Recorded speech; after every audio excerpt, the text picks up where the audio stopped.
Good evening. Welcome. I'm Kevin Mills. I'm President and CEO of the South Carolina Aquarium. And on behalf of our team and our board of directors, we're so delighted to have you here tonight for Plastic Planet, Turning the Tides. This is the capstone or finale of our annual Holland Lifelong Learning Series. And I want to thank Mason and Mary Holland for their visionary leadership to create this experience that creates a dialogue with interested citizens on the topics that are important in preserving our environment. I also want to thank Emily Swanson and the Holland Committee for creating really a blockbuster lineup throughout the year. It was hard to top the first year, but this year has done that certainly. And tonight I think is a fitting conclusion to what's been a wonderful series. So Emily and the team, thank you so much.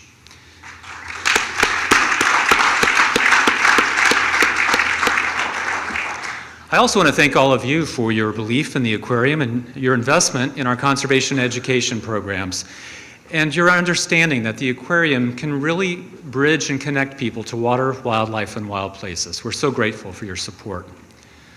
So Plastic Planet. What a fitting name, really. Plastic, of course, is so pervasive in our economy, in our lives, in the environment.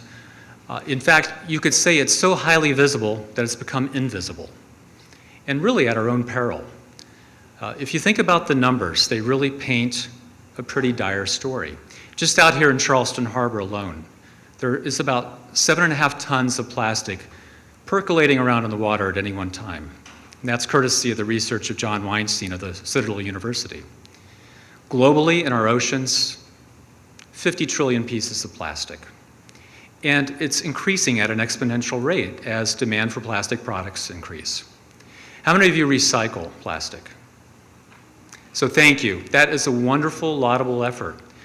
But the sad fact is that recycling only accounts for 5% of the recovery of the plastic that's being produced. In fact, it's predicted by the World Economic Forum that by 2050, there will be more plastic in our oceans than fish. That's by weight. Think about that. That's unacceptable, right? But there is hope.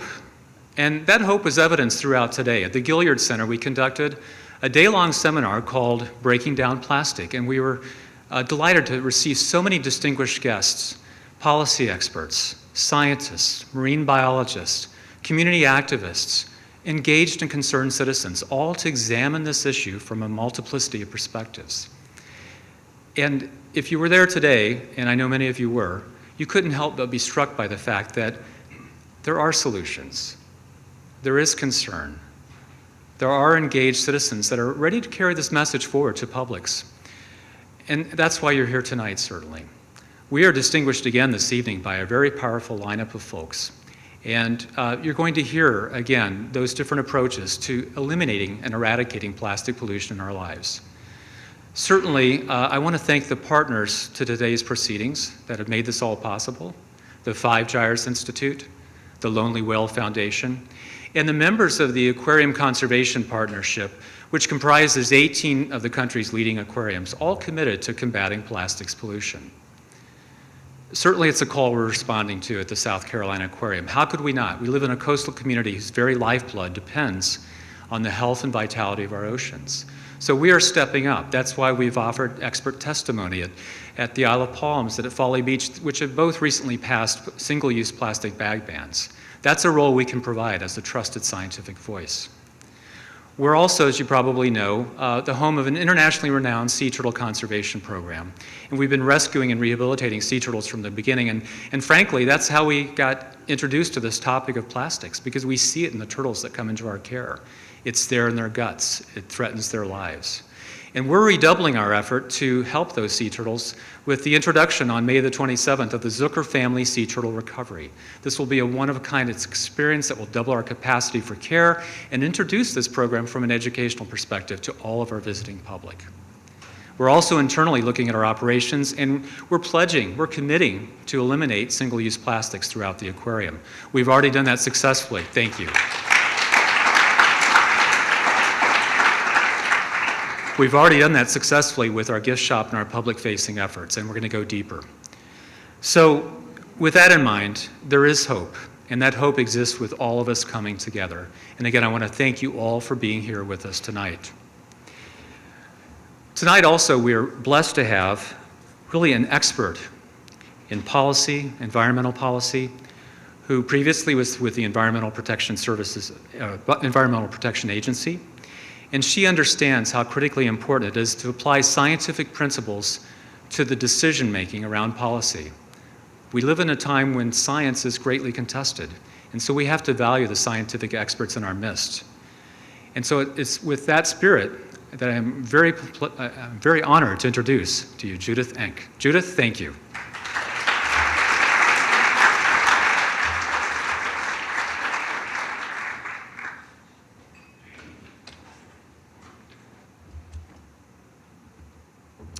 Hi, everyone.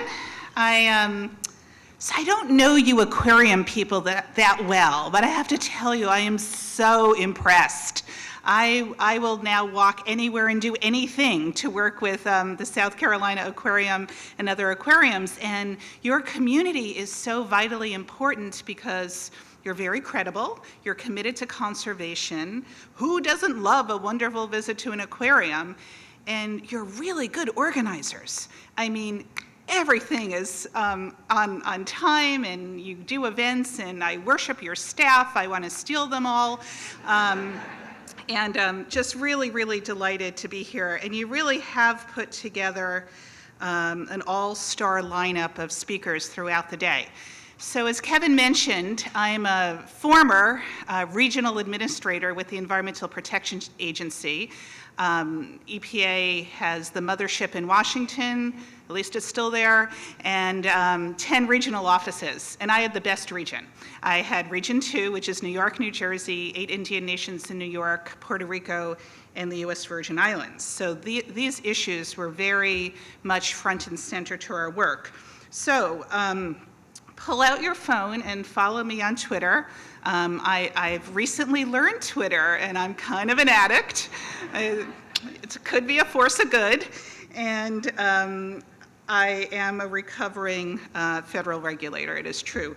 I was appointed by President Obama in 2009. I left on January 20th, kind of a funny day for me to leave.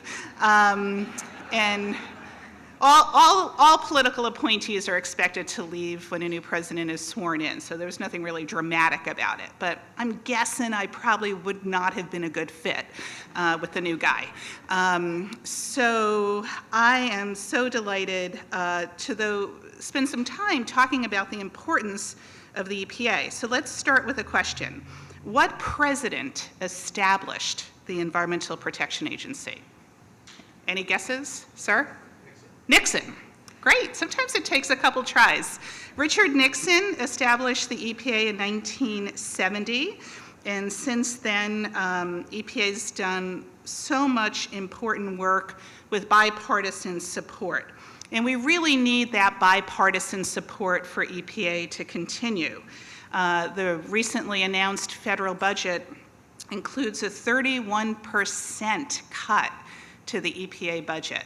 Can you imagine? Think of the organizations you work with, school districts, museums. A 31% cut is proposed in 1 year, including cutting the science office in half. So, as a nation, we've got many crucial environmental issues we all have to work on. Certainly climate change tops the list, vanishing wetlands, toxics, exposures to pesticides, drinking water, and now plastics pollution in our water. So not to bring you down, but the question for today is how do we keep 8 million pounds of plastic pollution from entering the ocean every single year?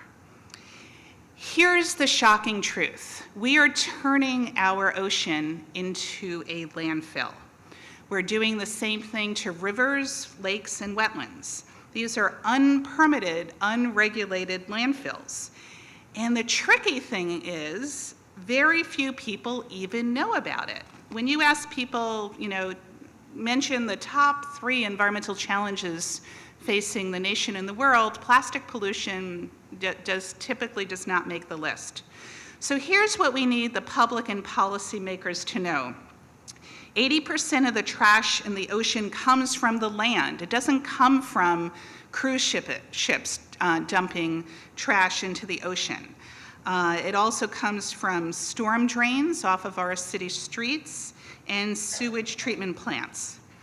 80% of that trash is plastic, and they do not easily degrade in the environment. Plastics often contain additives, things like flame retardants, plasticizers, and antimicrobials. They often leach out of the plastic and into the surface water, and these are things we do not want in the water, especially if we're ever going to have a fighting chance of achieving the statutory goals of the Clean Water Act, which is fishable, swimmable waters.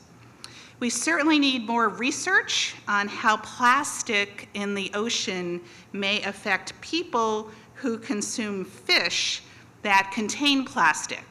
And for those of you who are thinking, oh, how does this affect me? Maybe I go out of the way to just buy local fish. Remember, over 90% of the seafood that's imported in the United States comes from other countries. That's the lovely lionfish. And I learned that from a wonderful book called American Catch, The Fight for Our Local Seafood by Paul Greenberg, which I highly recommend. This is an issue that we are learning a lot about. The chief medical officer in Britain recently announced that they will be looking at potential human risks of eating seafood containing little bits of plastic. And my question is, why isn't the FDA doing that here? And lucky for us, we've got Dr. Chelsea Rockman on the panel this evening, and she is a great expert and can inform us better than I. But certainly more funding is needed. And I think the seafood industry would be smart to get ahead of this issue. They're just trying to make a living. They didn't put the plastic in the ocean, but they may be dealing with the serious consequences pretty soon. Now, how long plastics remain in the ocean depends on a bunch of things: the type of plastic it is, the additives used, sun exposure, and wave action. So think of a paper shredder. When a plastic bottle or a plastic bag floats out into the ocean currents are like a paper shredder, and they turn the plastics into little pieces of plastic that build up. So-called biodegradable plastics are not a solution. The United Nations has reported that the use of biodegradable plastics will not reduce the amount of plastics in our waterways. These plastics typically do not easily break down in the ambient ocean water, and if they do, think about it, they break into little, smaller pieces of plastic, almost making the problem worse. Plastic production in the United States has grown about 8% annually since 1940, and plastic production is expected to double in the next 20 years. Now, I'm not saying that I'm anti-plastic at all. There are some crucially important uses for plastic in medical devices, in cars, for instance. Those are not the things that we are finding on the beach. I don't see a lot of IV tubes on the beach. But I do know that over a third of the plastic litter found within 30 miles of a watershed will find its way into the ocean. And so that's why the work that aquariums do to educate people about watersheds is so important. And I think we still have a really long way to go with the American public explaining what a watershed is, and what you put into a watershed 30 miles from the ocean or the river really counts. So I applaud your work on educating and protecting watersheds. Now, some of you are nodding out, some of you are not, and here's a little alert. If there's one thing I want you to learn from my presentation this evening, I want you to remember this and act on this.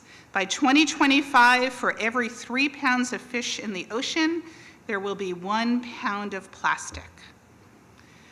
The United Nations has said that over 663 species have already been impacted by plastic pollution. Fish, coral, and seabirds often mistake plastic for food and eat it. Now look at the head of this lovely octopus over here, our new friend. I'm not talking about the crown. I'm talking about the orange and the red bottle caps used to make this piece of art. Seabirds confuse the orange and red bottle caps for shrimp, and they eat it. Turtles mistake plastic bags for jellyfish and eat the plastic bags. So we are seeing more and more pictures like this one. Microplastics are a particular problem. Microplastics are defined as plastic 5 millimeters or smaller. Think of a little grain of sand. That's microplastics. And they're found in cosmetics. Not long ago, if you use that stuff on your face that I never use, but people do that, nothing wrong with it. It used to be made from little bits of like walnut shells. It's now made from little bits of plastic. And these microplastics can even start off large, like a big bag, and turn into smaller pieces. We've spent a lot of money in this country building sewage treatment plants. I love visiting sewage treatment plants, I'll just tell you. I saw a lot of them in New Jersey, in New York. They're all different. And I just love them because they make our receiving waters cleaner, but they are not designed to remove little bits of plastic. So instead of filtering out microbeads, the sewage treatment plants discharge them into receiving waters. They're all on our rivers and our oceans. Microplastics have been found almost everywhere. It's been documented that they're on the bottom of the ocean, and they've even been found in polar ice. So in a way, plastics in the ocean is the ultimate environmental externality. What is an environmental externality? I know a lot about the Clean Air Act. People at EPA who are experts at the Clean Air Act, I affectionately would call airheads. They speak their own language. I can keep up with the NOx and the SOx and the particulate matter, but then when they talk about modeling, they lose me. But fossil fuel power plants, for instance, emit a lot of carbon, sulfur dioxide, nitrogen oxide, particulates that contribute to climate change, acid rain, asthma attacks. And think about it, they pretty much pollute for free.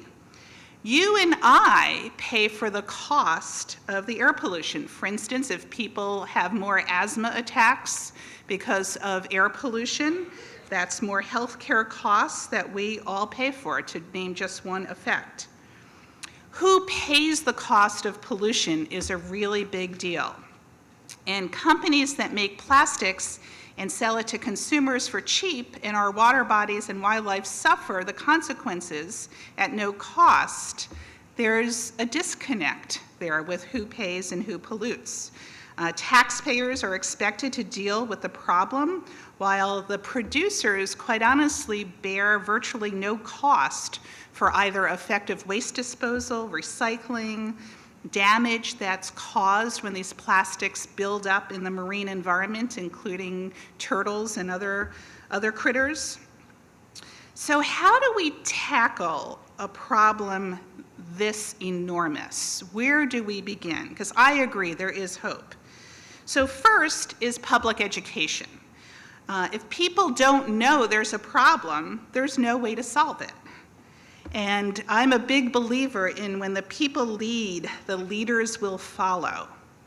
So one thing we did at EPA Region 2 in 2014 is establish a trash-free waters program, as did other EPA offices, and EPA in Washington established a goal of zero waste going into our waterways over the next 10 years.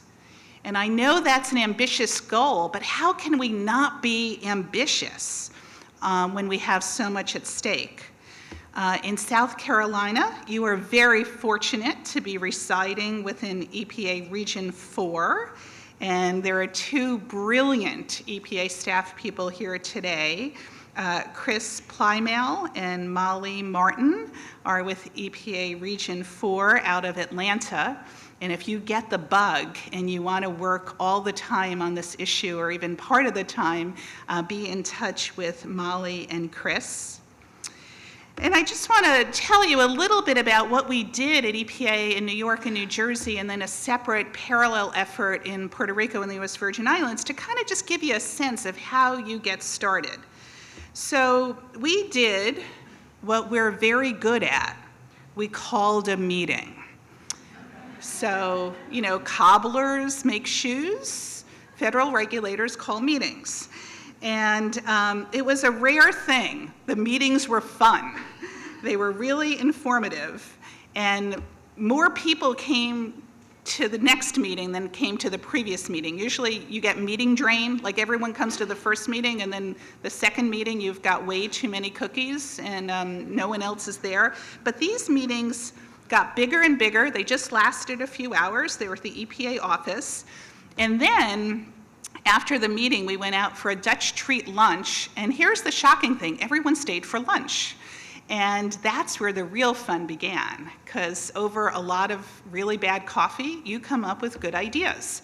And this informal exchange worked. So this is a really nice collaboration that you can replicate here in South Carolina. And I'd be happy to talk to anyone who wants to talk about how you organize a plastic pollution collaborative. Perhaps it could be an action item to come out of this meeting this evening, and a few people could volunteer to organize the first meeting and see what happens.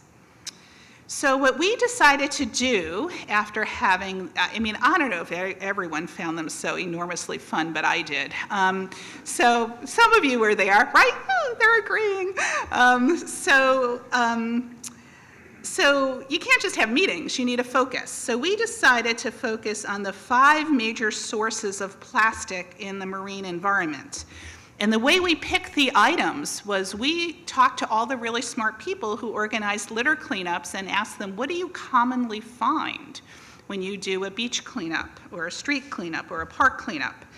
And we learned that there were 5 major items, and they all started with the letter B. So we called it PB5. It's like a British spy agency, PB5. It was bottles, bags, cigarette butts, the plastic filters in the butts, food service boxes, and microbeads. And then we added balloons, not just because it was a B, but balloons are showing up a lot in the ocean. And one of my final days at EPA, now I'm not going to overshare, okay, but it was January, it's a little sad about the world, and this really nice colleague, Maureen, showed up and said, you won't believe it. Look what I found when I was hiking. And she brought me this deflated balloon with an LED light in it. I'm like, are you kidding me? There are balloon releases with lit up lights inside the balloon. Has anyone seen these? Yeah, this is not unique to New York and New Jersey. There are a lot of things unique to New York and New Jersey, but not that. So we have to find out who is making and releasing these darn balloons with lights in them, because it's not just the balloon risk, it's also now you've got a light attached. And then we recently started working on straws. As you heard from Adrian Grenier this morning, the United States uses about 500 million straws every year.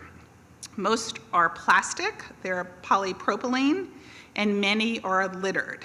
And there's this feisty, great little group in California called The Last Plastic Straw, headed by Jackie Nunez. Get it? The Last Straw?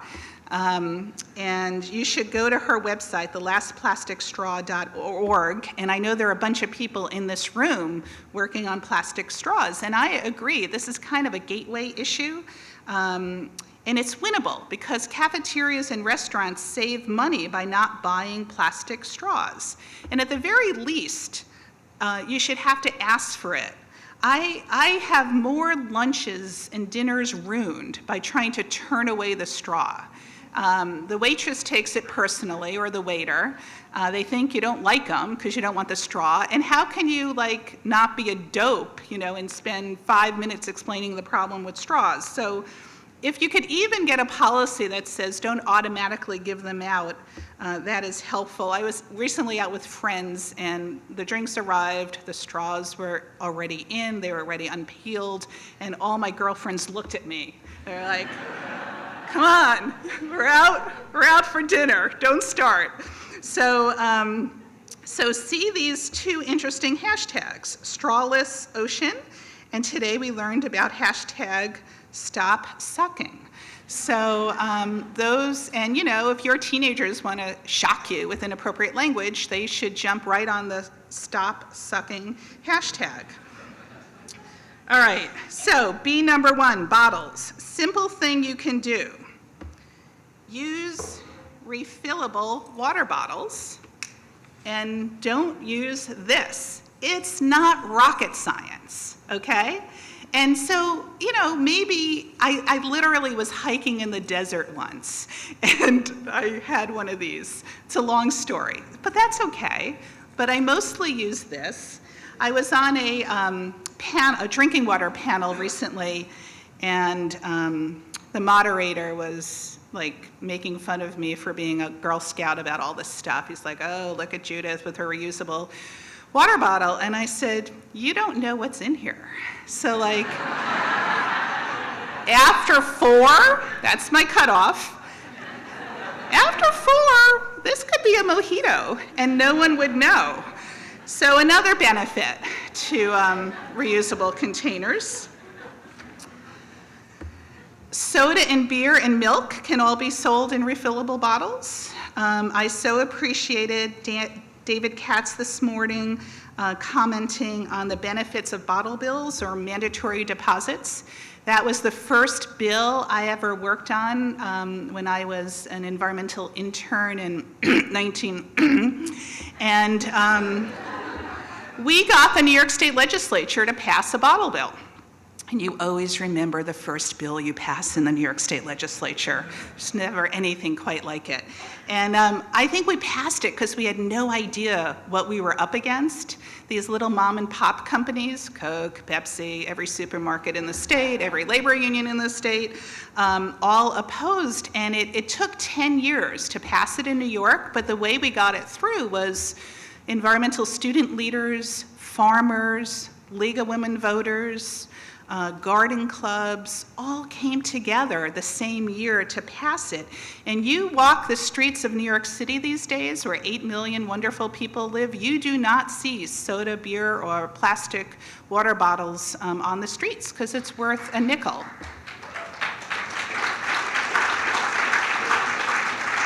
All right, I'm only up to B number 2, so hold the applause. I'll go quick. B number 2 is bags. So not only a source of water pollution, but as spring is upon us, notice all of the plastic bags in the trees. It's easy to use reusable bags, and kudos to California, which was the first state in the nation to ban plastic bags in 2014. I'm happy to report that Puerto Rico and the US Virgin Islands both recently banned plastic bags. Something interesting happened in New York City. After 4 years of debate, New York City passed a local ordinance putting a 5-cent fee on both plastic and paper bags. And then before we knew it, the plastics lobbyists mostly went to the state legislature and preempted the local New York City law. And we are seeing preemption more and more. This is a huge problem. Local governments, states will take action on a number of different environmental issues. You finally get it through, you have the victory party, husbands and wives are reunited because people haven't seen each other because you're always at a darn public hearing every night, and then preemption. So this is something we have to work with the lawyers on. It needs a real legal focus to avoid. Number 3, cigarette butts. What can you do? Quit smoking.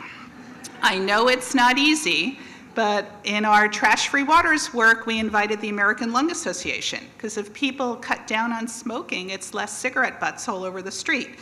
But if you can't stop, make sure that butts make it to cigarette butt receptacles. So in front of the EPA offices, we installed those receptacles. Number 4, Foodservice Boxes. I'm kind of sounding like a game show host. What is that show? Number 4, Foodservice Boxes. What can you do? Bring your own reusable takeout containers. Now work with me here. Think about it.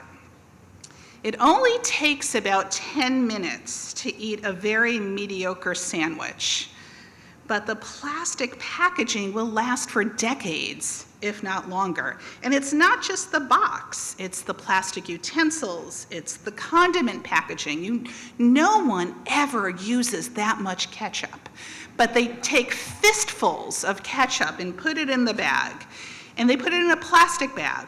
All of that for one lousy sandwich. And B, number 5, beads or microbeads. President Obama signed the Microbead-Free Waters Act into law in December 2015.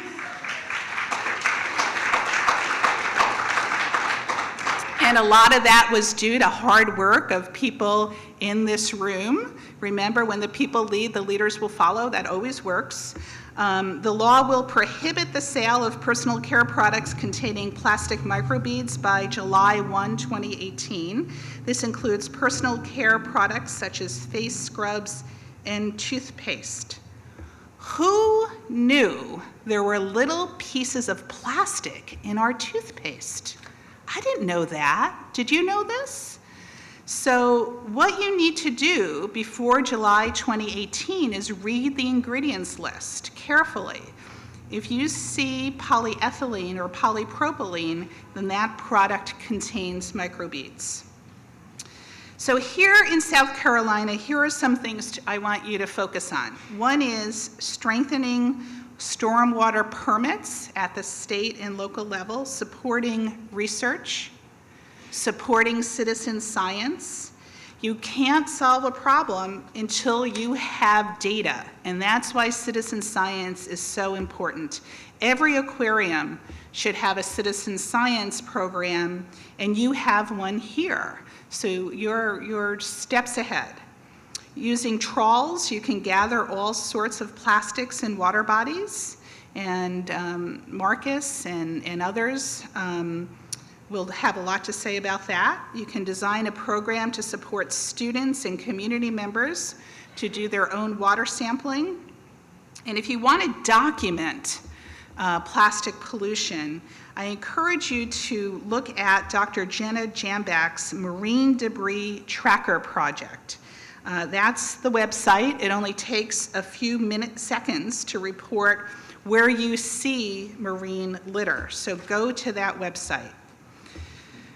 I think it's fair for you to ask your state agencies to provide grants to local groups who want to work on this issue. I spent some time looking at the South Carolina Department of Health and Environmental Control website. They have a really nice My Coast website with good information on beach cleanups, not just cleaning up the trash, but also documenting what you're picking up. They have a program on abandoned boats, which was the bane of my existence when I was at EPA, because there is no reliable funding stream to get rid of abandoned boats. And then Storm Witness, documenting storm damage in South Carolina.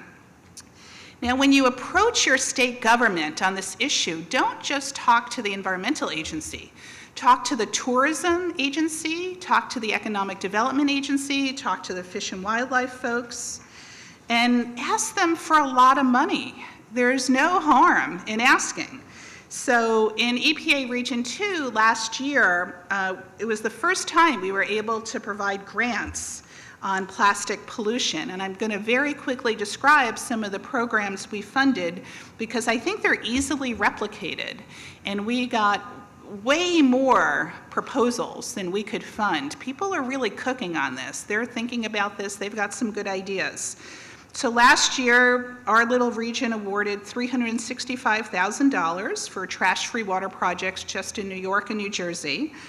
We gave funding to the New York City Department of Environmental Protection to encourage supermarkets and grocery stores to reduce their use of single-use plastic bags.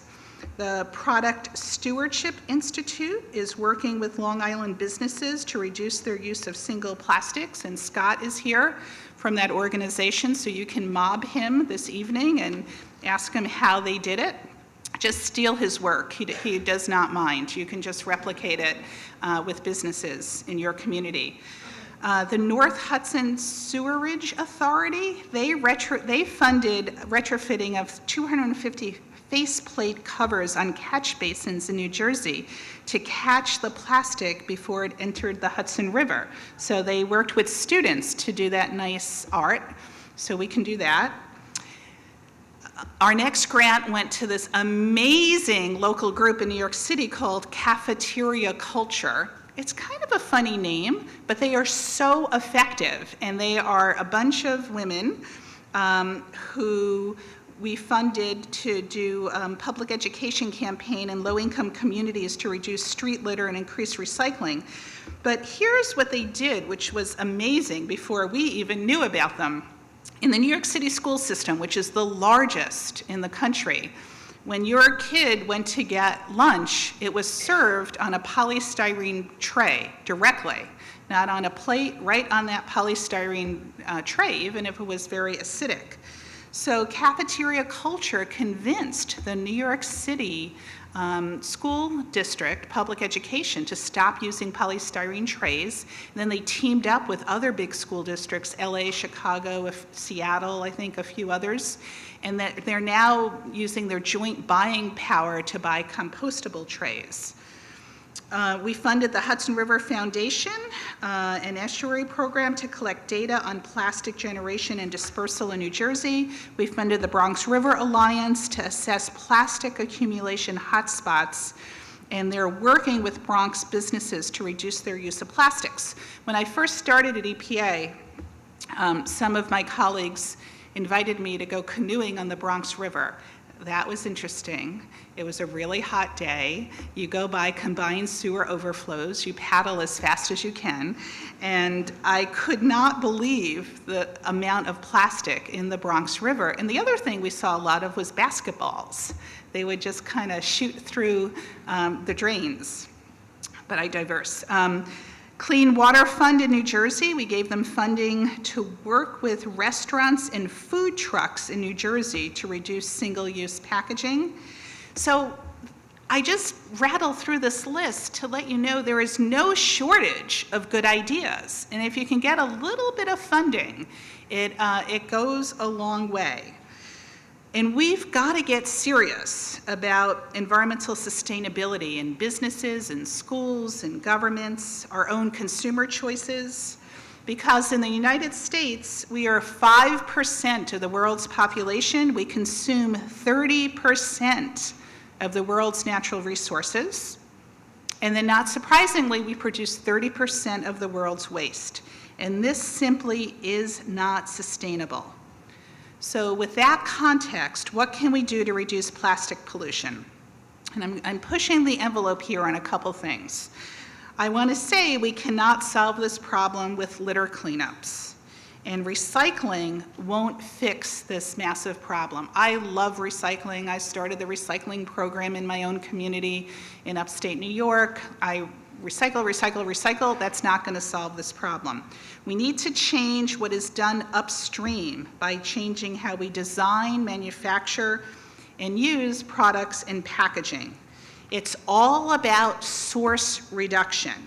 We need to produce less, save natural resources, save energy, and prevent plastic pollution from entering our treasured water bodies. And I'm hopeful because everyone has a treasured water body, no matter where you live. People care about their lakes, their rivers, their wetlands, their ocean, and that's how we are going to tackle this issue. So in your own communities, please work with local businesses to reduce or eliminate their use of plastic bags and single-use plastic packaging.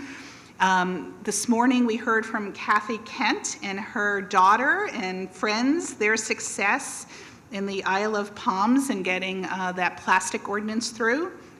And I just want to say, just saying Isle of Palms relaxes me. That is such a nice name. Whoever gets to live there, good for you.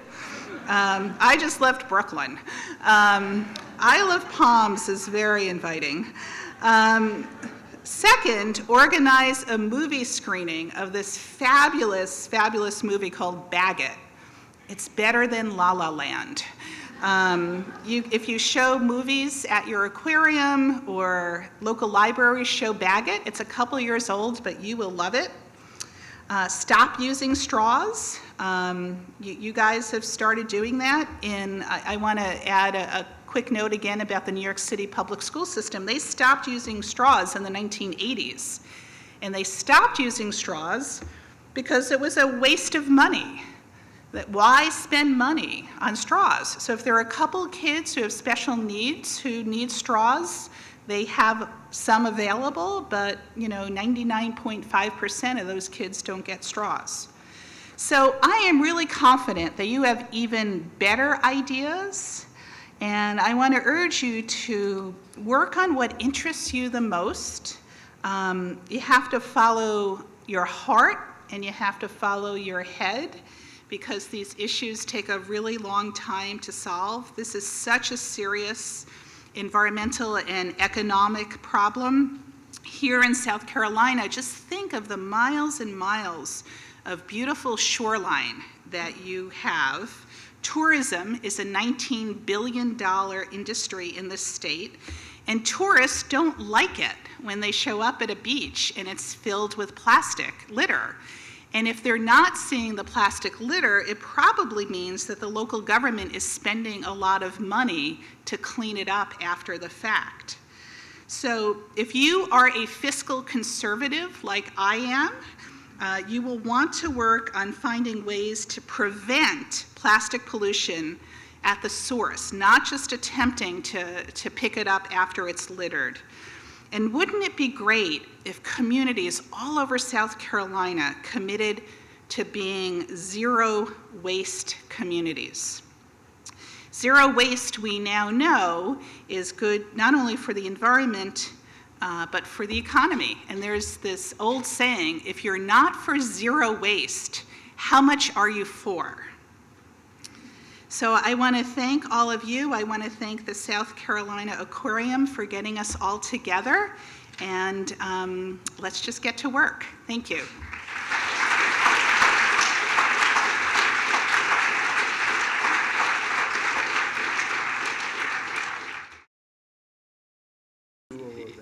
Judith, I have to say that you're the first person that I know that has ever said that they love visiting a sewage treatment plant. So I'm really excited to have that honor to say that you're my friend.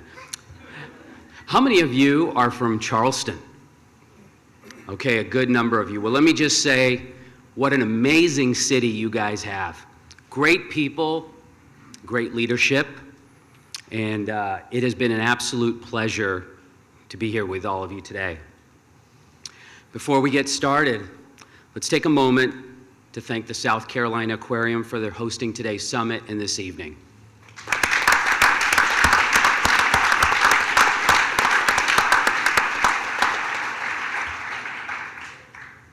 We're here to discuss how do we turn the tides on plastic pollution.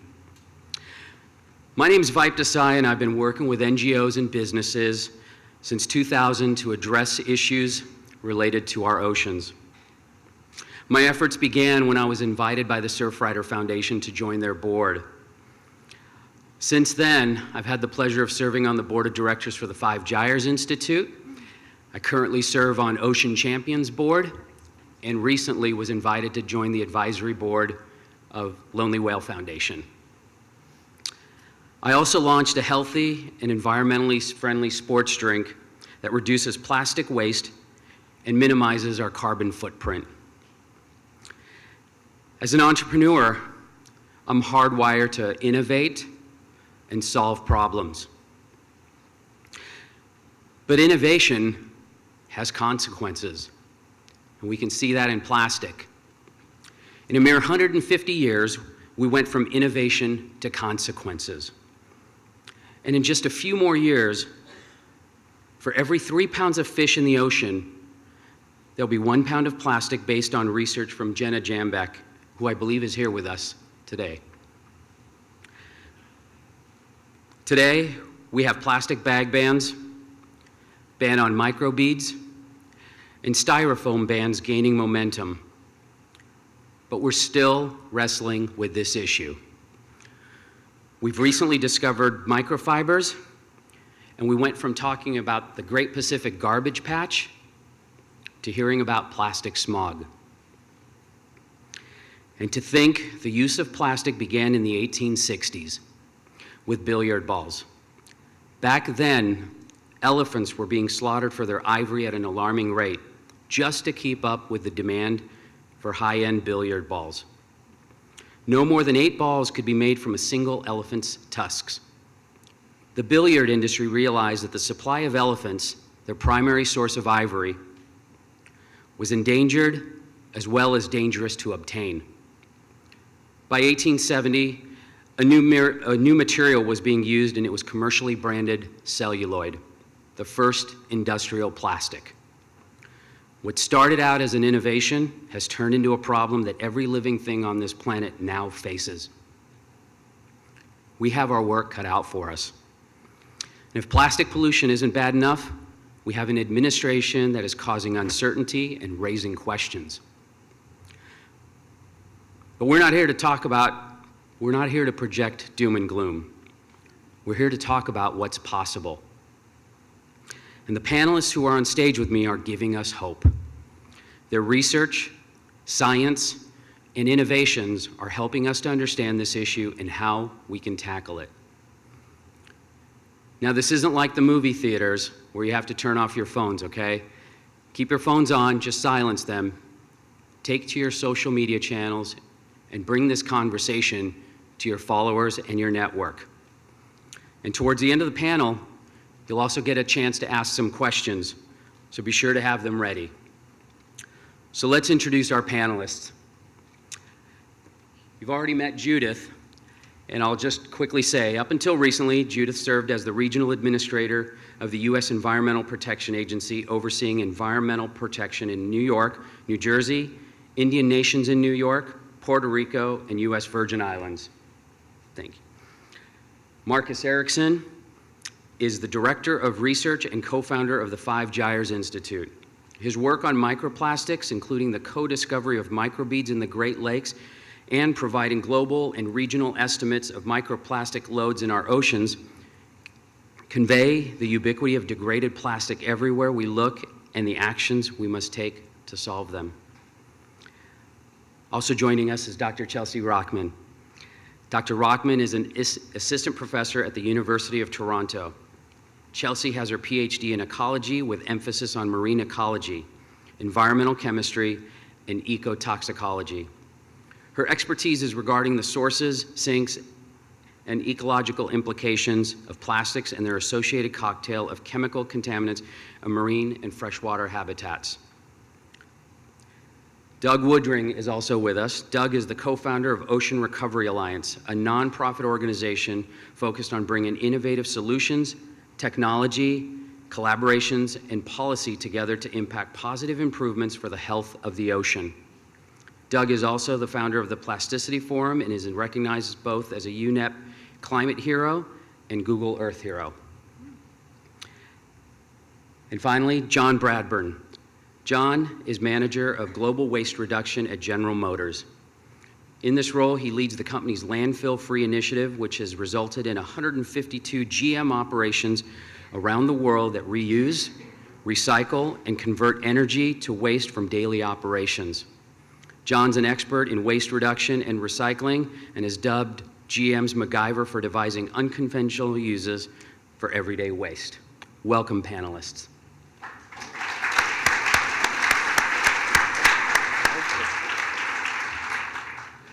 I want to jump right into our conversations, and let's bring everybody up to speed on current activities in your areas of expertise. What's going on in your world, whether it's innovation, research, science, discoveries, anything of that nature. So, in a sense, what's new?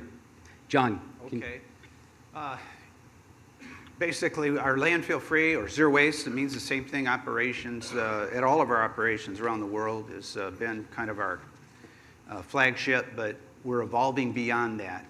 That is the traditional type recycling, reuse, and composting into a subject matter called sustainable materials management, which includes design for the environment. It includes circular economy, beneficial use of taking materials and not seeing them for what they are, but what they can become, and doing odd and different type projects.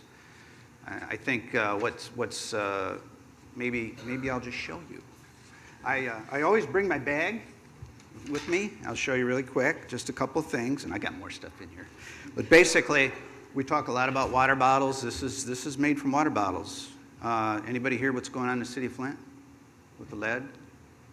And the millions of water bottles, 2 million water bottles out of Flint were put into this program to make this material, which is coats, goes into coats for the homeless, which double as sleeping bags. Those coats are made in Detroit by a group called the Empowerment Plan. This serves as the insulation out of those Flint water bottles as well as our plants.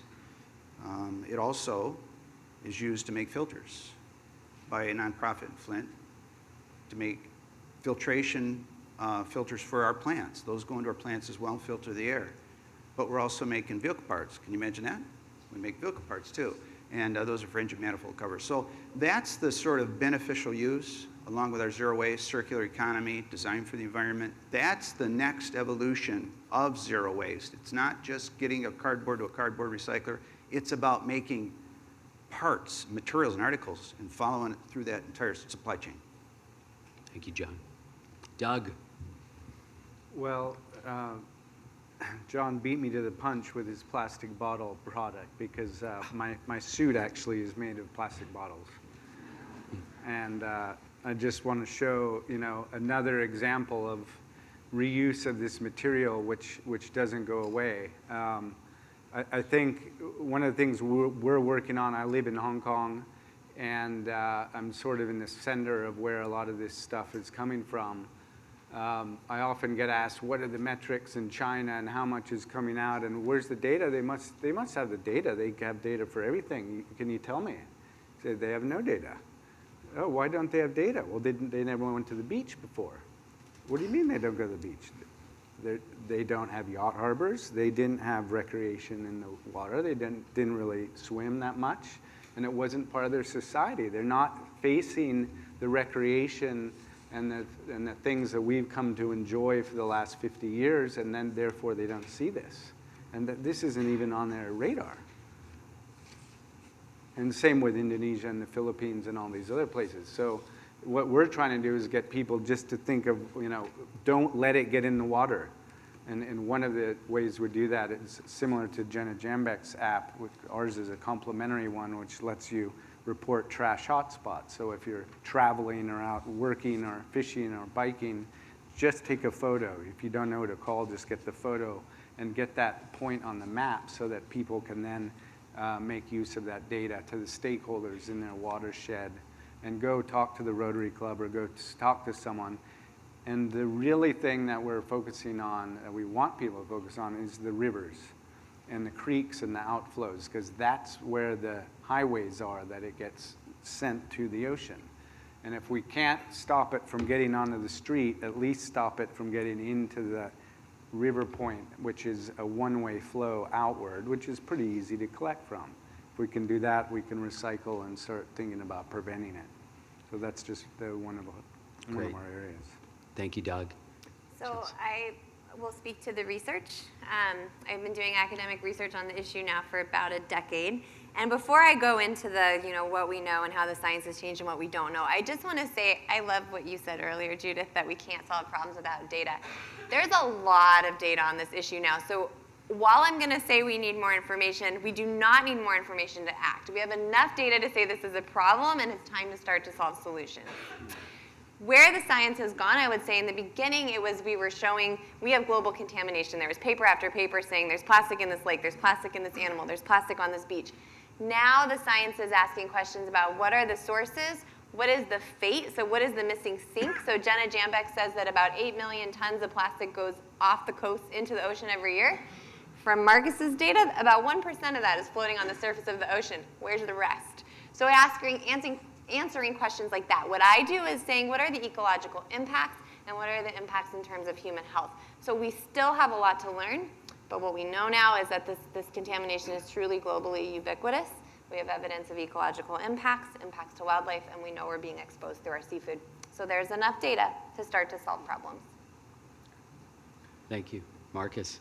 So our work speaks to some of the science and advocacy around plastics. To complement Chelsea's work, we look at the global distribution. Can you hear me? Yeah. Is it working? Okay. So we've done expeditions around the world. Just recently, last year, went into the Arctic, Greenland, into the Canadian Arctic on a boat, and alongside the Vancouver Aquarium that was there, looking for microplastics on the surface and subsurface. And some of the photographs we've got of some of the samples and the data shows these clouds of small microfibers above the surface and just below at 4 meters sucking in water, the intake, we're finding abundant microfibers as well. So some of the research about the sinks, like what's the end game of these plastics? You know, the gyres are where plastics reside and fragment, then they kind of go global. So future work's going to look at that global distribution. And you alluded to this plastic smog concept. We're trying to find ways to reframe this issue based on the new science. Initially, everyone heard of the Great Pacific Garbage Patch, right? And you heard of the plastic soup. You have to wonder, is it like a miso or a stew? What kind of soup are we talking about? The smog kind of makes sense because you think of air pollution over our skies as a small particulate that's abundant, distributed, over wide areas, and carries its own burden of toxicity. So the same thing in the oceans, we're finding with microplastics, small particles, widely distributed outside the gyres in the Arctic, and carries its own toxicity. So that's the kind of work that we do, taking that data and then turn that into advocacy. We just launched our foam-free campaign, seeing styrofoam being perhaps the next low-hanging fruit we can attack city by city. And I want to point out, because everywhere I go I see plastic trash, and that chandelier right there I think is a plastic bag. Is that right? Anyone look up, see the middle chandelier? Am I saying things? Because you start seeing plastic bags everywhere. What is that? Okay, so I'm not just saying things, right? Thank you. Okay, go ahead, Bob. Thank you, Marcus. Judith, you wanted to add something too. Yes, thanks, Marcus. He did come in with a ladder about an hour ago. So what's new for me is since I left EPA, I've been serving as a visiting scholar at a law school in the lower Hudson Valley at Hobb Law School at Pace University, number 3 in the country for environmental law use students. And I'm so impressed with how interested law students are in this issue. And I haven't been spending a lot of day-to-day work with a lot of students in a while, and it strikes me that mostly the students are in their 20s, they're international, and they've grown up with a sustainability ethic that us old geezers did not grow up with. And so that is really hopeful, and the law students remind me that this is also a climate change issue, because plastic is often made from petroleum. And so when we tackle climate, we need to put plastic reduction on the list. It's not all about power plants and transportation and buildings and methane. It's also about plastic if we want to reduce carbon pollution. Yeah. Great. Thank you, Judith. Thanks, everybody. Judith, I'm going to stick with you because this is an issue that I'm sure that's on everybody's mind. We obviously know what happened on Tuesday. Trump signed executive orders. What does that mean? Can you explain it to us in layman's terms, what these executive orders mean in the short term and the long term? The EPA has been a critical agency for clean air and clean water. I mean, there's concern out there, but yeah, so thanks a lot. I've been trying to forget that all afternoon, but it is... Glad I could remind you. It is such a serious issue. President Trump went to the EPA on Tuesday. He went to the EPA, talk about putting salt in an open wound, like dump trucks of salt in an open wound, and he rolled back all of the Obama climate change regulations and policies, including the Clean Power Plan, which was the first ever regulation action at the national level to require carbon reduction at either proposed or operating fossil fuel power plants.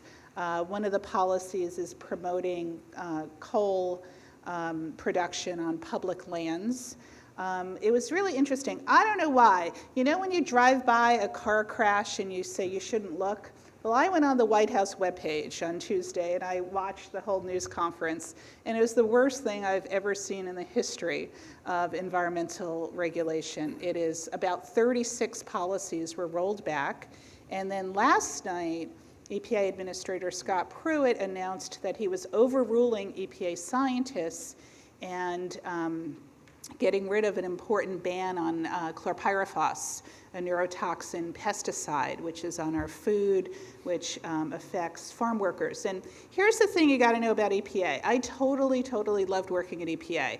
It is a really slow, deliberate agency. The scientists, the lawyers are risk averse. So it took EPA 15 years at least to do this chlorpyrifos policy, and it was wiped out in one policy announced late last night. So that was Tuesday and Wednesday, and I'm kind of fearing Friday. What's going to come on the Friday afternoon news dump? So this week, more damage was done on climate change issues and exposure to pesticides than has ever happened in the history of environmental regulation in this country. Well, thanks for bumming me out.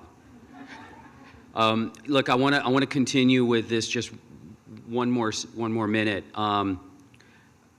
What should we be prepared for? What can we do? Well, there's a whole lot we can do. One is the Congress has to approve the EPA budget, and there's been a lot of kind of hopeful talk that renewable energy is taking off anyway. States can step in and fill the void. There's a lot we can do as individuals, but I really want to point out having the federal government sidelined for 4 years on climate change is extremely serious. So I think all we can do is try to innovate at the state and local level, work with businesses.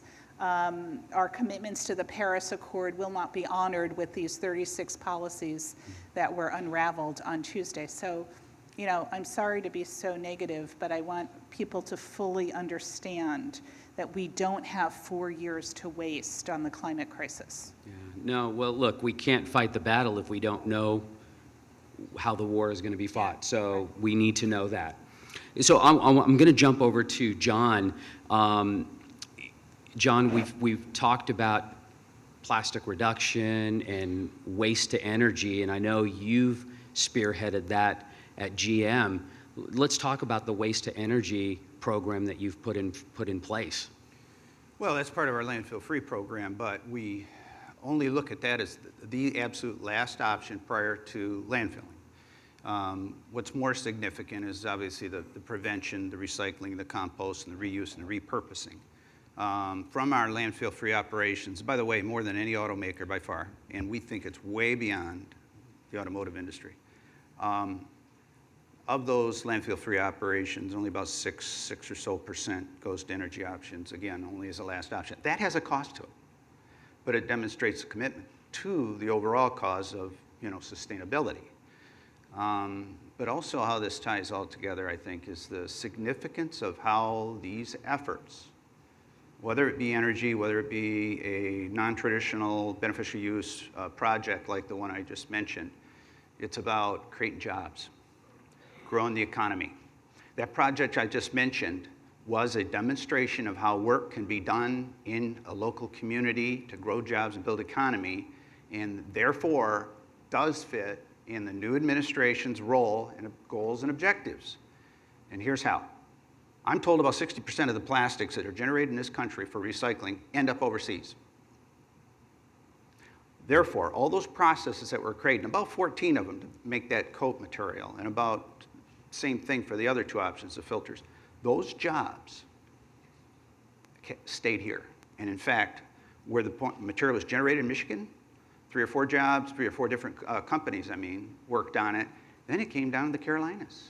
We worked with 3 different companies here in the nonwoven industry to create, densify the flake, to extrude the fibers and to create the fleece.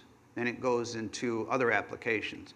So instead of that material leaving our country, going into an overseas market, and then coming back in here, and we buy it as an article, and then we send it back over when we're done, all those steps stayed here, created jobs, grew the economy, and done it in a way to reduce the carbon footprint, too, by the way, because of the distance those materials travel. I think that's significant. And, you know, energy aspects of this fit into that scenario as well. But mostly that moving the materials up the hierarchy in a sustainable materials management way. Thanks, John. Marcus, you and I talked about this waste to energy program, but you have a different thought on that. You want to weigh in? Sure, sure. Well, as you were speaking, John, I was thinking of a conversation I had with a recycle center in Marin County Recycling, and he told me just flat out, he said, I have two choices. Either I can send my 1-ton bale of plastic waste to China in an empty shipping container, or I can pay $63 a pound as a tipping fee at a landfill, because the products in that bale have very little recycled value here at home. Yep. So I understand the economic decision that recycle centers have. They say, well, if we're going to stay in business, it's got to go somewhere. Yep. So that was my first thought as you were speaking. But I think of, you know, just to answer your question about the incineration, I think of the kinds of narratives that we have in this country around plastics. And I see this division, this great divide, I would say, between industry that has, you know, benefited by making plastics. And you showed one slide, this rapidly increasing production rate of plastics, anticipated to double by 2035 to 600 million tons versus 300 today. And by 2050, 1.2 billion tons of plastics made annually. That's a lot of stuff. And the competing narrative, their narrative continues from industry side, is that the waste issue of plastics is the burden of the consumer littering and waste managers not collecting enough trash or not having efficient ways of doing waste management. And that narrative we've seen since the 1970s. The Crying Indian campaigns, Give a Hoot, Don't Pollute, Don't Be a Litter Bug. And those campaigns have also included the hands-off regulation, hands-off designing for recycling. The alternative narrative that I see is that's growing now is one of EPR, producer responsibility. And you're seeing that, and you're seeing that narrative grow as well. So there's these competing narratives. EPR being producer responsibility to design for recycling. So we're seeing this competition happening, and I see those two narratives, you know, as we move forward. Like, which narrative do we tell? Which narrative do aquariums across the country tell? Which narratives do we have scientists tell as NGOs like ours? And I'm wondering how that lands with you and your company, the EPR question. Absolutely. Extended producer responsibility, very important. Europe has been at that for quite a while, and automotive takebacks and that sort of thing. We look at that a little differently here. We like the businesses to take a hold of that and work it. I'll give you a couple examples. How do you set up a project and program to take care of a company's environmental responsibility, but go beyond that? We typically deal with a tier one. That is, that first company that we do business with is the one that's actually going to supply us those parts or modules. But there's a tendency now, again, in sustainable materials management, to work deep into that supply chain, or what I call a supply web. A web is a futuristic term that enables an OEM like us and others to dig deep into the details behind who they're going to work with and earmark and tie together different suppliers and create in specifications, that is, those statement of requirements that they have to meet for us, their commitment to the cause being, in that case, making materials in a competitive way, compete against Asian or other foreign sources of materials. The PET is a good example. But those suppliers that we worked with to make that, those suppliers knew that I was giving them enough freedom to work it out, and I was going to step in the minute things went south They worked it out in a way to compete with that material, but they also knew they had a good shot at getting more businesses because I owed them that. I owed them that to find them more work, grow their businesses. And of those 3 applications that we found, there's double that in the works. And again, to grow that web, the first step in recycling is the most difficult. That is getting it to a consolidated point. And that's when we lose it, because that's the toughest part of the business case. Again, after that, all those steps grow the business. I set a specification for all of our filtration materials, that it be single polymer, polypropylene preferred, low in cellulose. That became our specifications, and it made all of our filtration media recyclable. And that was an extended producer responsibility, not warranted by regulation, but because of that environmental commitment for performance. Great. Thanks, John. I'm gonna move this to this conversation to Doug and Chelsea.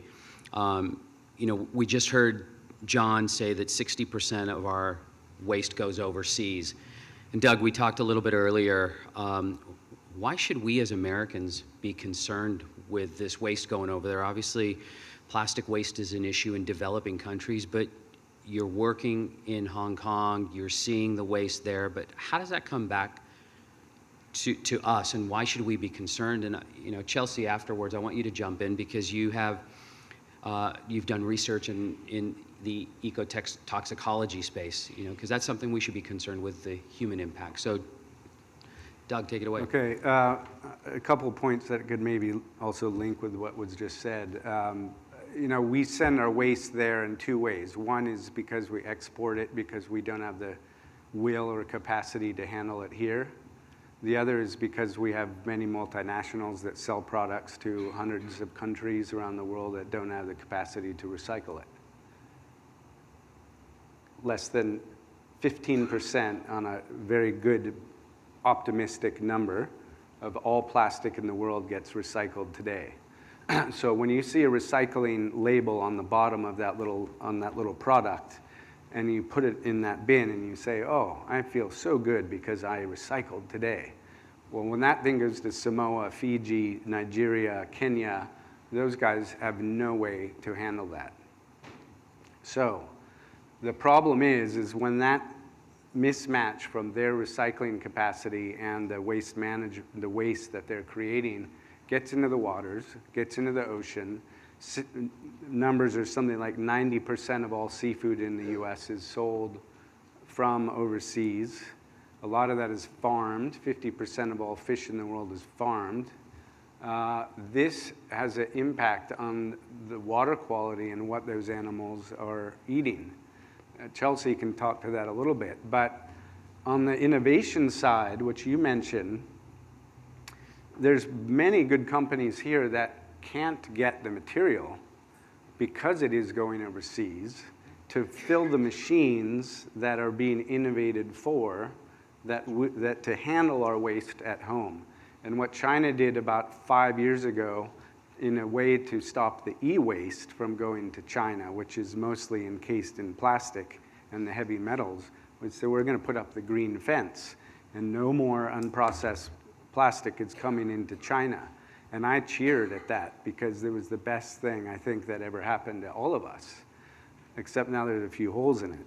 But what it meant is all the plastic is now stuck on our doorstep. And then when you look at the jobs that get created from recycling versus landfilling, it's a 10-to-1, 20-to-1 ratio. When you look at the energy saved from using recycled content on plastic versus virgin plastic, it's 75 to 85% energy saved. All of these innovation and jobs are being shipped out, and the guys who can't innovate because they can't get the material. So it's not just impacting the food and the water, because plastic will move like the air pollution and the smog idea, and that might come back to us, but it will get in, potentially the food chain and then all these other real business ramifications that we're missing. Thanks, Doug. Chelsea? Yeah, so I when I think about pollution, I guess I always think globally. If I think about air pollution, if I think about greenhouse gases, chemical pollution, and this specific issue, plastic pollution, pollution doesn't observe borders, right? It goes everywhere, and so it becomes all of our problem. And even aside from that, so that's just with water cycles, air cycles, atmospheric cycles, but now with globalization, as Doug just mentioned, we're shipping things all over the world. We're shipping recycling, we're shipping fish. So it really does become everyone's problem. And so when I think about this issue, I do think a lot about everywhere, and I think we all need to be part of the solution. And I think earlier in the previous session I was in, I mentioned I think it's time for a UN international agreement. And I think the reason that is because we all need to do something about it. And for those that don't have the resources to do it, I think for those of us that do, we need to help each other out. And so, yeah, I think I do think globally about plastic coming off the coast everywhere. Great, thank you, thank you. Marcus, I want to jump to you.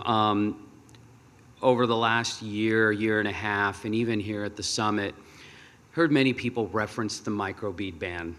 And to me, it's a case study. It's a perfect case study of discovery to developing the campaign, the coalition, but also working with our elected officials to getting it signed. You and I both had a front row seat on that, but talk us through that, because I think there's something to be learned from that, because we're already looking at the next fight, but what can we learn from the microbead discovery, the campaign, and the signing that we can apply in other issues that may come up? Sure. I think that was an example of a very wide coalition and good strategy to move that, over the line. It really began in Europe with the Plastic Soup Foundation, really taking the issue of microbeads there. They had a microbead campaign kind of already going. And then we did our work in the Great Lakes, myself and Sam Mason from SUNY Fredonia. We were on the lakes, and we found these little microbeads. And it was nothing like anything we saw in the oceans. Perfect little spheres, the same composition, the same color, shape, and size as microbeads in facial scrubs. That launched the campaign. And it grew very quickly. And I think the nation was kind of ripe for this product, for this campaign on this product. It was ubiquitous across our freshwater systems. We were finding them in the Gulf of Mexico, in the LA River. So everyone knew about microbeads. And there was this disgust factor. Like, you may have actually got microbeads in my mouth. I had dentists saying they were pulling microbeads out of people's teeth. So there was that disgust factor. And then I think that the coalition that built around this was huge. You had policymakers, you had a lot of other scientists. Chelsea wrote on the issue quite a bit. And we had lots of NGOs using the same media assets, the same materials, the same videos, the same photographs, the same sample legislation, and some really good people working on strategy. So at one point, there were actually two bills on the table. Industry, working with ALEC, put a very industry-friendly bill out there. So by 2015, we had 6 states that had passed industry-friendly bill that allowed for all these other alternative materials that wouldn't have helped the ocean at all. Then we had the more environmentally friendly bill. We had 2 states, and then the battleground was California. And when California went with our bill, then I think the ACC, the lobby group in the U.S., they sort of urged lawmakers to go with consistency nationwide. And that's how the bill passed. Yeah, in a short 3 years, it went from discovery to campaign to strategy to signature. And I think that's something that, we'd love to replicate down the line. I want to go to John. John, we talked briefly about GM is a publicly traded company, and the programs that you are spearheading started about 25 years ago. Yep. And tell us how this program came to be. What was the trigger to start this? Because GM is an established institution. It's hard to get new things done, but also I want to talk about some of the financials as well, because there were financial benefits. If you're a publicly traded company, you don't do this necessarily out of the goodness of your heart, which is great, but there's something to the bottom line. Yeah, we obviously we have what we call our environmental principles that we espouse to, and obviously most of you would know of our CEO, Mary Barra, who is committed to zero waste, and those things are all significant, important to get that. Some of these projects that we do are from the ground up, but you're right. There was a time many years ago, where we may not have been, we weren't the automotive leader in some of these areas. But this was about setting a vision, and that vision was set about 25 years ago, 25, 30 years ago. I got 37 years, by the way, with GM. Different projects, but jobs. But in this case,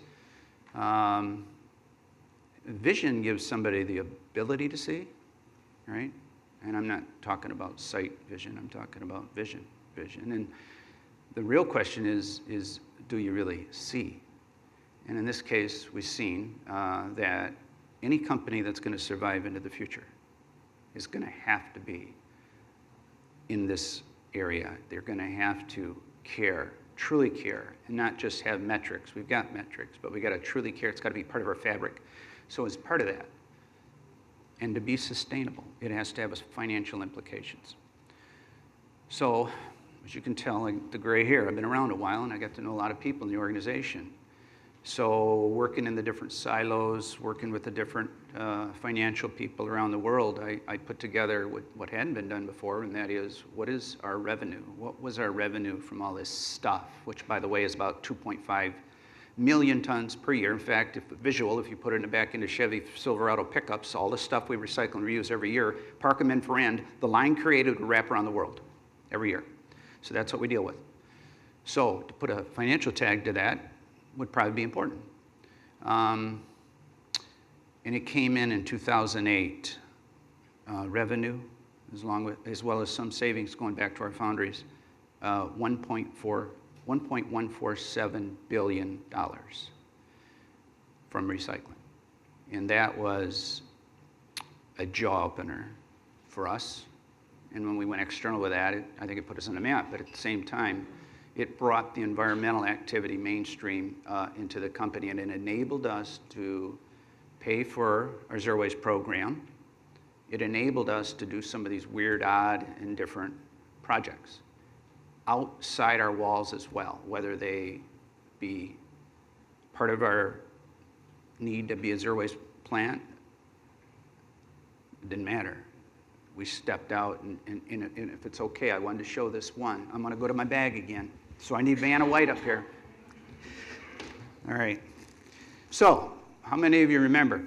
Raise your hands. Watching the Deep Horizons oil spill and the crude gushing up from the bottom of the Gulf, and thinking about it and praying about it. How do you stop it, or what are some ideas? And I bet a bunch of you out here were thinking, could they do this? Could they do that? And they had all people coming in from all around the world. Obviously, a huge challenge. Once it was stopped, though, the question became, what do you do with it? What do you do with all this stuff? So sometimes small amounts of people can do great things, or at least try, right? So after many phone calls and all that, we got in, and we were able to recover this. I'm going to pass it around. This is a Gulf. This is an actual sample of the oil spill, the Gulf oil spill absorbent boom. It's got the nylon, it's got the polypropylene fill, and I got more. I happen to know an automotive supplier that was supplying the absorbent industry, and basically he was taking these little cutouts. This is an automotive part, and making the booms to the boom supplier. So we knew what was in it. We also knew a little bit about oil management.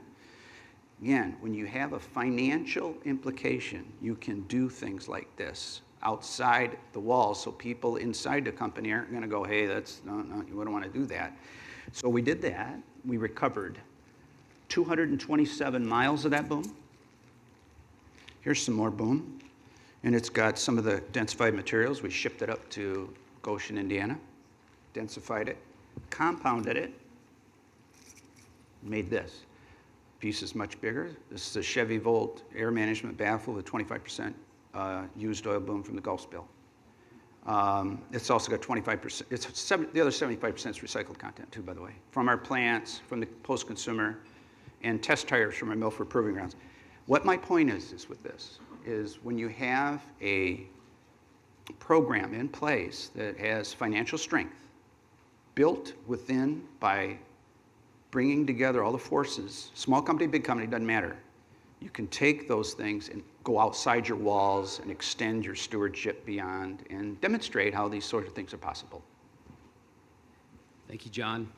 I'm not sure who wins show and tell, whether it's you or Doug with his suit made out of plastic. But thank you. Thank you. We're gonna take some questions from the audience and through Twitter, but we're gonna come back to the panel afterwards. So, do we have our questions ready? Yes. Okay, so I think it was Einstein who said the mindset that created the problem is not the mindset that will solve it. Oh, can you use the microphone so Sure. people can hear? Thank you. Okay, so the mindset that creates the problem is not the mindset that will solve it, is an axiom. So my question is, we're talking about all this waste and we're trying to find ways to creatively use it, recycle it, repurpose it, and move it around the globe or internalize it or keep it within our borders. Okay, so how do we approach repackaging and packaging?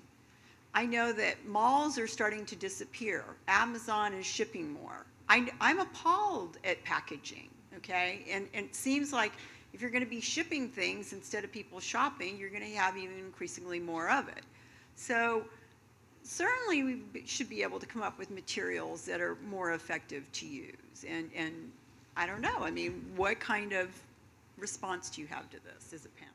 Yeah, you know, I'll say something real quickly, and then I'll let some of our panelists jump in. Is that look? The theme is that this is an upstream issue. You know, this is brands and manufacturers that should be addressing this, and we've heard that. By the time it ends up in our landfill or it's in the ocean, it's too late. It has to start with the manufacturers. And one of the panelists or one of the speakers earlier today, you know, talked about voting with your wallet. You know, if we don't buy it, they won't make it. So that's one point. But I want to hear what some of our panelists have to say. Anybody want to jump in?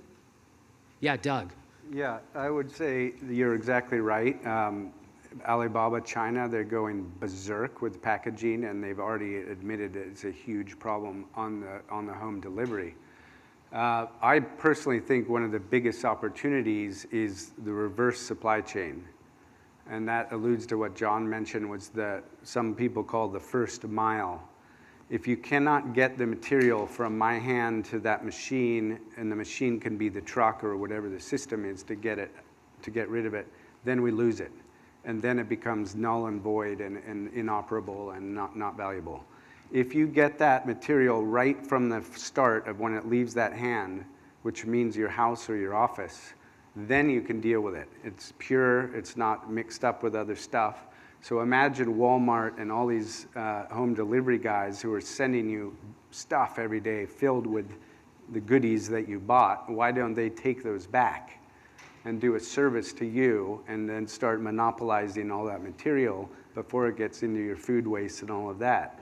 When you do that, then you don't have the issues of all of the sorting costs.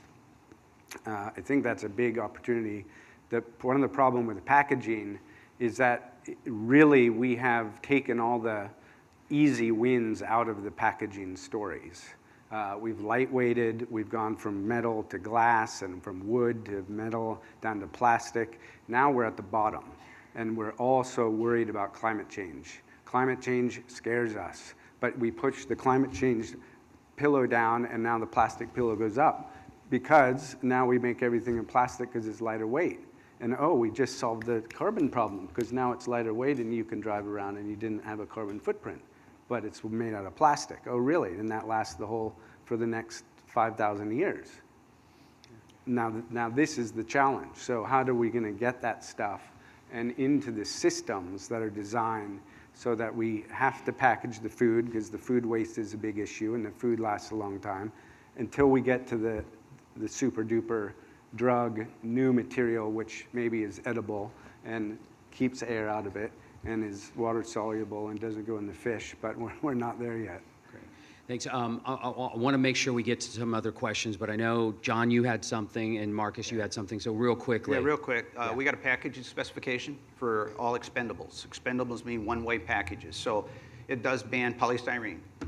It bans certain mechanisms that build them. For instance, if it goes on a wood pallet, the wood pallet must not be screwed in. It's got to be easily detachable so we can recycle it. There's several points in the packaging spec that all of our suppliers get. Our environmental engineers in the plant have to sign off on it and prove it. So, because I got to deal with the material. But the other thing in packaging is upcycling. Upcycling or up reuse, meaning, I'll give you an example. In Korea, we're shipping in parts. They're coming in one-way steel baskets. They're about 4 by 5, 18 inches tall. They're beautiful. And they said, "What, John, what can we do with these? What can we do with these things? We're sending them to a foundry. We're getting pennies on a pound." I said, "Okay, let me take a few." So I took them out in my laboratory, which is my barn, and I built a trailer. I built a trailer out of one, and I sent it in, and we looked at it, and the guy goes, "That's pretty good. Take it to Detroit." So I took it to Detroit where they're manufacturing some things. He said, "John, I've been in the trailer business before, and it's a tough business. I got another idea." So this is Mexican town, South Detroit, Southwest Detroit, very challenged economically. He said, "I want to build an urban garden. Can you get me 200 of these?" I said, "You got it." We shipped them in. Right now we've got over 2,000 of these around Detroit. They work perfect. They have plastic liners, plastic corrugate, polypropylene. That wouldn't have been recycled, but they work perfect to hold the soil in. Then we put a little filter cloth between that and the soil. And we've got about 15, 20 gardens going to Detroit. We're sending some to Flint now. So that's what you can do with packaging, too. Great. Thanks, John. Marcus, do you want to? Yeah, so I think, Doug, you're absolutely right. The first mile is the hardest. I mean, you think of the things that make it the first mile. An aluminum can makes the first mile. It has that inherent value. A PET bottle as well makes the first mile. But all that packaging, it does not. It doesn't have the value. So how do you solve this problem of all this excess material that's being lost to the environment? I see two solutions happening, and this is part of this divide I alluded to earlier. One is you're looking at decentralized MRFs happening in parts of the world that are inundated with trash. Like in the Philippines, where you walk the beach and there's tons of styrofoam everywhere and thin film packaging and multi-layered materials, and you've got sachet packets everywhere. You're seeing these decentralized MRFs where they are paying the waste pickers who were picking up trash randomly to go door to door, teach people how to sort. Recyclables go in one bin, compostables in another, and the residuals, what doesn't have any value, is then put on display to say, okay, this doesn't work for us. This has to go somewhere, landfill or whatever. That whatever is at the other side, is the incineration. So we talked about that as your first question. The alternative is what industry pushes, and that is don't demand designing for recovery. Instead, put in these waste-to-energy systems. Very expensive, and often we're pushing on these municipalities to pay for it. So that is the division I see. There's the localized materials management, composting, recycling, and residuals. Let's get those out of the picture slowly. And then there's the industry that wants to continue making plastic, wants to get to 1.2 billion by 2050, that needs to destroy last year's plastic. The essence of planned obsolescence is get rid of it to make room for more plastics in the future. So these are the two competing narratives I see and solutions I see to packaging. Do we incinerate and then not regulate designing for recovery? Or do we get smart about recycling and design and composting? And the second point is far more labor intensive. So I agree, we need to create jobs. These jobs need to pay a living wage. And if you do, maximize everything you can to source, reduce, reuse, recycle, and compost, you're going to create more jobs, and you're also going to save a lot of tax dollars, as opposed to creating a large incinerator or waste to energy where you have to constantly feed it trash, either locally or from other distances, and these facilities are super expensive and hard to maintain. Yeah. Thank you. Thank you. We have our first Twitter question, so I want to go to there. John, this one's for you. Does GM use incineration in their zero waste landfill process? Also, which car parts are made with recycled materials? Okay. First off, we do send some materials to generate energy, but it's very limited. We've had some operations that were technically meeting our definition. By the way, our definition is 100% of all daily manufacturing operational materials. Trash, sludge, swarf, cafeteria, restrooms, you name it. If it's daily operational, that is, it's got to be sent to a non-landfill option, all right? However, we've had some that met that, and the percent going to the energy option was too high, so we would not allow them to go on the list. There's one way to get on that list, and that's through me. And I'm a tough gatekeeper, and they're not getting on that list when they're not ready, and that's been the case. But we recognize it is an alternative, and it does create some benefits. However, it's costly, and it's not the best benefit. We prefer doing other projects because almost everything can be either recycled, reused, or composted if you put enough effort and enough thought into it. Case in point, real quick, last fall we recovered some tires from the Mississippi River. And you can only imagine what they looked like, and we made vehicle parts out of them. With the Living Lands and Waters Group, it's an amazing nonprofit. And that was meant to be a demonstration of these challenges that we face in water-related waste. A waste is nothing but a resource out of place. And in that case, it's a way to find these venues and these opportunities. If you work hard enough on it, you can find the solution. Energy is one, but we're trying to get out of that business. And by the way, our service provider knows it, as I remind them of it all the time. I'm sure they're not too happy about that Yeah. prospect. Recycled content, right? That was part of the question. I'm surprised I remember that. Sometimes I forget them. I get in this ramble. But bottom line is, yeah, we got recycled content. What's tricky about that, and by the way, some of those examples I just mentioned are recycled content. We've got more than that, obviously a lot more than that. And in some cases, our suppliers actually do it, and we don't even know it. As long as we meet the performance specifications, that is, meet the performance specifications, the physical properties, the chemical properties, and that's what's described in our statement of requirements. And our materials engineering people buy off on it. When we made those golf parts, it wasn't easy, but we had to include our product engineers. And as I mentioned, even the PETs, we've got more projects going on that. But we're working with our materials engineers to get that done. So the answer is yes, we got a lot, some of which we don't even know. We want to learn more about that, and we've got more in the cooker. Great, thank you. There was a question over here. I want to make sure that we get this gentleman right here. Thank you. This is for John. I think you probably answered some of this already, but I was just curious about whether GM is addressing how much of their products, their cars, when they reach their end of life and they end up in the junkyard, how much of that actually is recycled in terms of plastics? Yeah, Vehicle Recycling Partnership's a group we work with on that, others. And you know, some of our people in the product side follow that and track it a little better than me, but I'm involved in those sort of things.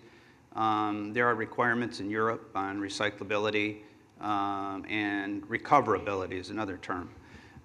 In the United States, there is generally a business-guided scenario where there's money involved, a great deal of money. So, you know, the shredders recover the ferrous, non-ferrous. They depollute first, and then they'll pull out some of the precious metals and those sort of things. Obviously, catalytic converters, you name it. There's several.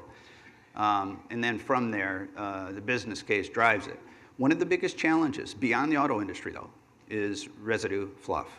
And it is massive, and it goes way beyond the auto industry. And in fact, it's some of the non-automotive industry materials that are of most concern. And that is something that, talk about one of the last bastions in zero waste. That would be a great one to accomplish and take care of with some new technologies coming down, whether they be, you know, gasification or some of the more sophisticated technologies that are coming more efficiently and price competitive. Great. We have time for one more question, so let's take one.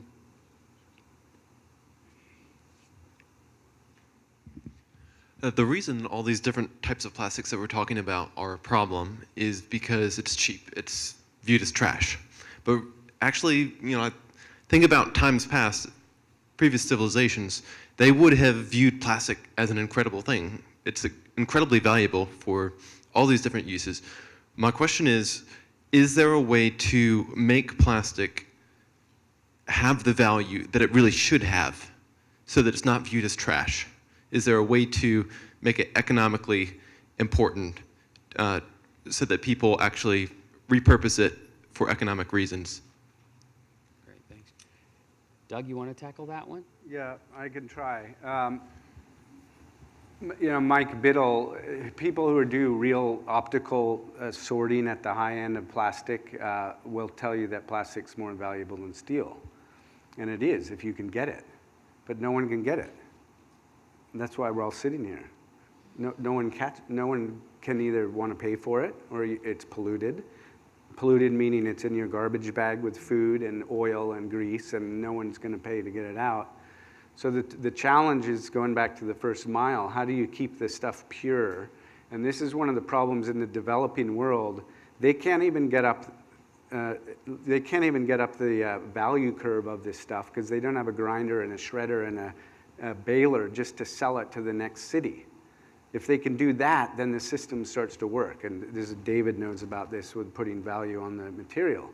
But one of the challenges that I also see, we helped a company in Hong Kong to switch to 100% recycled bottles. And their fear, like others I've heard, was they didn't want to promote it. Because in that case, they're worried about food safety laws from China, and everyone is afraid of faulty packaging and faulty food products, and they were afraid their consumer wouldn't take it. And I talked to some other people a few years ago in the car industry. They didn't want anyone to know that their stuff was from recycled content because it's maybe not new and it's not fresh and it's not going to last as well, even though technologically, to your question, today, everything will have the same value that you want it to have mechanically. I mean, within the range of those specs, you can mix and match. But if we are not collectively demanding recycled content as consumers to be in our products, we can't get the companies today. It was asked at lunchtime too, how come you don't promote it? The consumers aren't even hearing the good stories yet because the companies are not out there saying this is awesome and this is what we did and you guys come copy us, and then we get economies of scale because we all need that stuff together. And I see that as one of the biggest challenges and opportunities if we can really, but it really comes down to processing and capture of the material at the very beginning to keep it pure so the value can be kept. Great. Thank you, Doug. Judith, you wanted to add something. Yeah, I just want to push the conversation a little bit more and say we can't recycle our way out of this problem. It's really about source reduction and upstream solutions. And, I took a lovely walk through this fair city yesterday, and the first thing I always do is check out the recycling bins. And, you can recycle some plastic here, not all of it, and it goes back to this economic disconnect. If I'm a company and I'm putting out a consumer product and my financial responsibility ends after I sell it to you, I don't have a financial incentive to design for recycling or reuse or compostability. So it's, it gets complicated fast, but fundamentally it's not that complicated. It's source reduction and upstream solutions. Yeah, I think we've heard that as a theme, upstream solutions, absolutely. We're just about out of time, but there is one last question for our panelists. I'm going to start with Marcus and go all the way down, and Judith, we'll end with you. You've all heard from each other. You've also heard questions on the minds of members of our audience. What's your call to action for the folks here? Let's have a crisp, clear call to action, because it sounds like people want to get engaged. Go ahead, Marcus. I think in one sentence, just demand the end of the single-use throwaway culture using plastic. You mentioned Mike Biddle, MBA Polymers, had a chance to visit his plant, and he sailed with us a couple of years ago on expeditions. And at his plant, he's shredding cars. You mentioned cars. He's turning cars into little, small, marble-sized fragments of copper, aluminum, and steel, and plastics. His biggest markets are for metals. Plastics, he can't find enough buyers. You go to any recycle center, and they've got 1-ton bales of plastics, not single-use throwaways, but like Rubbermaid garbage can lids and other kinds of stuff. And it's more economical to send it to China than to pay the tipping fee at a landfill because they can't find a buyer. I think it's not using plastic for the right stuff. The single-use throwaway culture, you can't make a straw and never find enough value for someone to go pick it up. It's just not going to work. So that single-use throwaways using plastics just have to go. Chelsea. So I would say we continue to talk about how we need to design the product with the end of life in mind. So I'd put a challenge out to everyone to say, let's try it. Figure out exactly what you can recycle in your city, what you can compost, so things that don't go to landfill but that go in recycling or you can be reused, and try for 1 week to only purchase, use those things. So if you live in a city, so for example, I live in Toronto, I escaped to Canada, but I did it a year before. I didn't know what was going to happen here. We have green bins, so I can compost in my own house, and somebody comes and picks it up, and it gets composted. There is a restaurant that wants to think green, and so they sell PLA, which is the compostable plastic takeaway containers. So then as a consumer, I think, great, I can put it in my compost bin. But the truth is, we have this cool thing called the Waste Wizard, and when I look that online, I can't throw it in my compost bin. I have to throw it in my waste bin to landfill because it also can't be recycled. So I would ask that for 1 week, figure out what the waste management strategy is in your city because it really varies locally. Try really hard to buy, consume, only use products that you can put in the recycle bin or the compost, and then tell your local legislators, your waste management people, your community about it and let them know how hard it is. Maybe send an email to the plastic industry and let them know how hard it is. I'll try it too. Okay, well, sort of linked to Chelsea's, of course, I agree with Marcus on the single use, but we have a project called the Plastic Disclosure Project. It was announced at the Clinton Initiative. It's very much like carbon and water reporting. So if you ask this hotel what their energy footprint is, they'll tell you in a second. If you ask them what their waste footprint and their plastic footprint is, I bet you they might need a bit of time to answer you. So if we all put ourselves up to the mirror, whether it's yourself, your family, or a company, I know you guys have already done it because you're switched on, literally measure your plastic footprint and understand what goes out, how much recycled content you might use, how much gets recovered and used by other people, and what does the city do? I mean, if you just ask this question, then people measure something, then you have a better way to manage it. And right now, we really haven't measured things that well. And if you really want to move the market, ask a financial manager or a pension fund to ask the company what their plastic footprint is. And then you'll see some movement in this space. Okay, couple points. Mend the disconnects. The communities and the industries, the locals, sometimes don't even work together. Get them talking to each other. And that includes non-sector collaboration. So, doesn't matter what industry, find opportunities and think of the imagination, think as the imagination of a child combined with the experience and ability of an adult. Then you can get something done. In other words, reaching my bag again. It's like the never-ending bag of tricks. Don't see something as it is, but what it can become. So, Vanna, come on up. I've got this material. Bowling Green, Kentucky, Corvette. We glue it together because it's a thermoset, cross-linked, terrible to recycle plastic. This is the purging. They glue it together, and there is mounds of it this high from the purgings because it's a two-part polyurethane, extremely tough and dense and inert, I believe, and we can test to it to prove it. As soon as I seen that, I said, that's coral reef. That's coral reef. Or it's a stalactite for bat caves to address white nose syndrome. We could apply a probiotic or an antibiotic on there, or antifungal, and cure that disease that's killed 10 million bats in our country. Please pass that around. So, look at that and learn, lessons learned. Work with the kids. I was so happy to see all the kids today. I was just amazed. It was wonderful. I was happier to see the kids here. Work with the kids. Give them experiences. Get your kids in scouts. Get them the belt loops.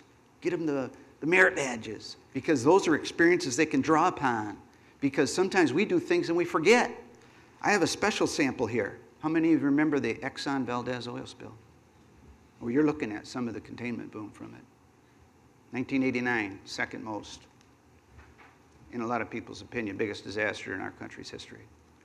It's 10 million gallons of crude. Amazing, just amazing. This is the containment boom. It was in a warehouse through the entire Gulf spill, not even used. Afterwards, it became available to me, and I wanted to use it as a roofing membrane for our buildings. I want this one back, please. It's the only one I got left. All right, so just another sample and an example. But again, kind of, remember, work outside your space. And old man Kant died a long time ago. Mm-hmm. Thank you, John. Judith?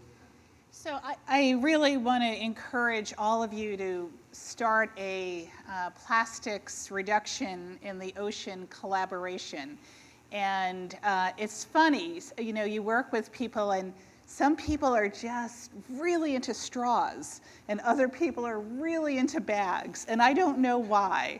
But embrace that and collaborate, get people working together, and then build toward a bill in your state legislature on extended producer responsibility.